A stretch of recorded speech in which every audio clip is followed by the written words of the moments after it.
Hello বন্ধুরা, এটা একটা রিকোয়েস্টেড ভিডিও। কয়েকদিন আগে সুজাতা আমাকে এই টপিকের উপর একটি ভিডিও দিতে বলে।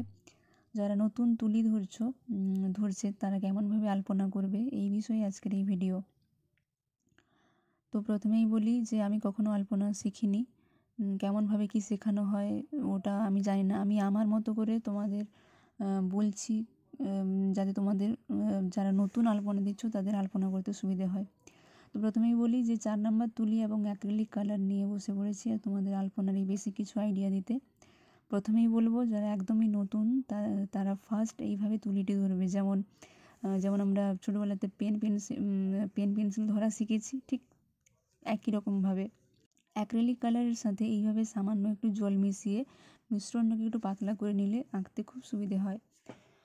তো সেকেন্ড পয়েন্ট যেটা বলবো ওটা হলো যে ছোটোবেলায় আমরা জ্যামিতি আঁকার সময় যা শিখতাম ঠিক সেইগুলি ফার্স্ট আমাদের শিখতে হবে।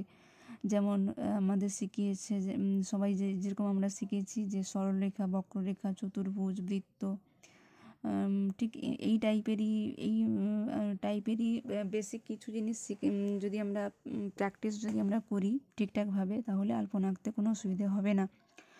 তো এখন প্রথমেই আমরা সরলরেখা দিয়ে শুরু করব। তোমরা তুলি নিয়ে এইভাবে একের পর এক রেখা দেওয়া প্র্যাকটিস করবে। পাশাপাশি ওপর নিচ কোনাকুনি যেভাবে পারো রেখা টানাটা আগে প্র্যাকটিস করবে, রেখাটা যেন খুব সোজাভাবে টানতে পারো। তো এরপর আসি বক্ররেখা, মানে যেটা লতানে বর্ডার দিতে কাজে লাগে। আমরা ছোটোবেলাতে এইভাবে বক্ররেখা অনেক প্র্যাকটিস করতাম স্কুলে, যেগুলো আমাদের শেখাতো জ্যামিতি করার আগে।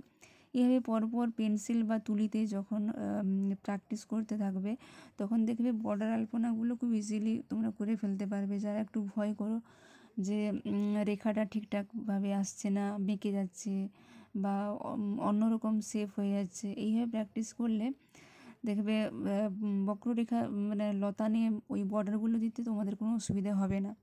কিছুটা ইউ শেপের মতো হাত বসিয়ে বসিয়ে একদম ধীরে ধীরে প্রথম থেকে শুরু করতে পারো। এখন আসবো চতুর্ভুজের আলপনাতে। এইভাবে চারিদিকে 4টি সমান রেখা দিয়ে ঘরের মতো প্র্যাকটিস করা শুরু করবে। প্রথমে তোমাদের রেখাগুলো হয়তো এদিক সেদিক বেঁকে যেতে পারে, কিন্তু রোজ যদি প্র্যাকটিস করো এইভাবে দেখবে এমনিতেই হাত সেট হয়ে যাবে। এই ট্রেন্ডিং আলপনার টাইপটা তোমরা নিশ্চয়ই এখন দেখছো, প্রায় আলপনাতে এই টাইপটা সবাই ব্যবহার করছে। খুবই সোজা এটা। তো আগেরগুলো করতে মানে ভালোভাবে তোমরা যদি প্র্যাকটিস করো তো এটা খুব একটা কষ্ট না। এবার আসি গোল আলপনাতে, মানে যেগুলো রাউন্ড আলপনা বলে। তো প্রথমে আমাদের ছোট থেকে শুরু করতে হবে, ছোট ছোট গোল করে আস্তে আস্তে বড়োর দিকে এগোতে হবে।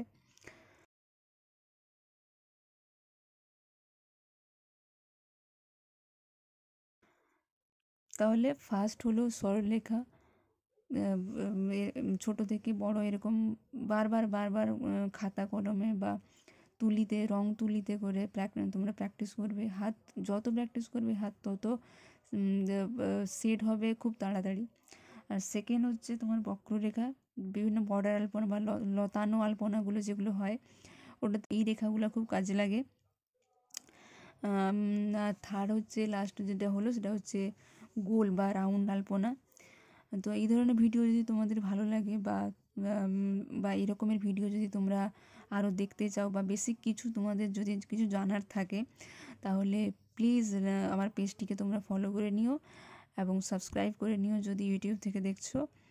তো প্লিজ লাইক, শেয়ার, কমেন্ট অবশ্যই করে জানাবে। Thank you.